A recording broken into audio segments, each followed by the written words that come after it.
ആകാശവാണി വാർത്തകൾ വായിക്കുന്നത് രാമചന്ദ്രൻ. എം രാമചന്ദ്രൻ അന്തരിച്ചു. ആകാശവാണി മാത്രമുണ്ടായിരുന്ന കാലം. ശബ്ദം കൊണ്ട് തിരിച്ചറിയപ്പെടുന്ന എത്രയെത്ര റേഡിയോ സ്റ്റാറുകൾ. വാർത്താ അവതാരകരായിരുന്നു അക്കാലത്തെ ഏറ്റവും ശ്രദ്ധേയരായ ശബ്ദ താരങ്ങൾ.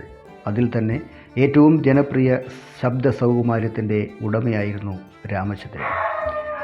രാമചന്ദ്രൻ്റെ വാർത്താവതരണ രീതി തന്നെ ഹൃദ്യമായിരുന്നു. കൗതുക വാർത്തകൾ വായിക്കുമ്പോൾ ആ വാർത്തകളേക്കാൾ കൗതുകമായിരുന്നു അദ്ദേഹത്തിൻ്റെ അവതരണ രീതി. വാർത്തകൾ അറിയുന്നതിനേക്കാൾ നിത്യവും കേൾക്കുന്ന ആ ശബ്ദ സൗകുമാര്യങ്ങൾ ആസ്വദിക്കാൻ വേണ്ടി മാത്രം വാർത്തകൾ കേട്ട് അതൊരു ശീലമാക്കിയവർ തന്നെ ധാരാളമായിരുന്നു അക്കാലത്ത്. ശബ്ദത്തിൻ്റെ സർഗാത്മക സാധ്യതകൾ ഏറ്റവുമധികം പരീക്ഷിക്കപ്പെട്ടതായിരുന്നല്ലോ ആ ആകാശവാണി കാലം. അധികം പുറം സമ്പർക്കമില്ലാതെ വീടുകളിലും തൊട്ടടുത്ത കവലകളിലെ ആണുങ്ങളുടെ സായാഹ്ന ഒത്തുചേരലുകളിലും മാത്രമായി ഒതുങ്ങിക്കൂടിയിരുന്ന നല്ലൊരു വിഭാഗം ജനങ്ങളുടെ പ്രധാനപ്പെട്ട വിജ്ഞാന സ്രോതസ്സും വിനോദോപാധിയുമായിരുന്നു റേഡിയോ.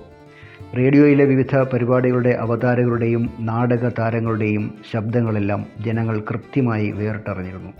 മലയാള വാർത്തകൾ വായിക്കുന്ന എം രാമചന്ദ്രനും പ്രതാപനും വെൺമണി വിഷ്ണുവും അലക്സ് വള്ളക്കാലിലും രാജേശ്വരി മോഹനും സുഷമയും മാവേലിക്കര രാമചന്ദ്രനും ഗോപനും സത്യനും ശങ്കരനാരായണനും അതുപോലെ മറ്റ് പരിപാടികൾ അവതരിപ്പിച്ചിരുന്ന എസ് വേണുവും രാധാദേവിയും എസ് രാമൻകുട്ടിയും സതീഷ് ചന്ദ്രനും ഞാനിപ്പോൾ പേര് മറന്നുപോയ മറ്റൊരു റേഡിയോ അമ്മാവനുമൊക്കെ അവരവരുടെ ശബ്ദങ്ങളായി ആ തലമുറയുടെ ഓർമ്മകളിൽ ഇന്നും അലയടിക്കുന്നുണ്ടാവും.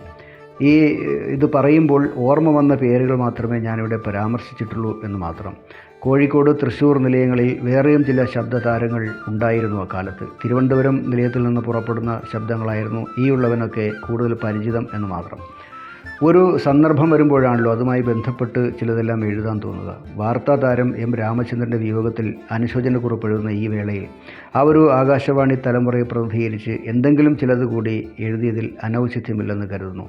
ഇന്നും ഓർമ്മകളിൽ മായാതെ നിൽക്കുന്ന ശബ്ദ സൗകുമാര്യത്തിൻ്റെ ഉടമയായ അന്തരിച്ച എം രാമചന്ദ്രന് ആദരാഞ്ജലികൾ.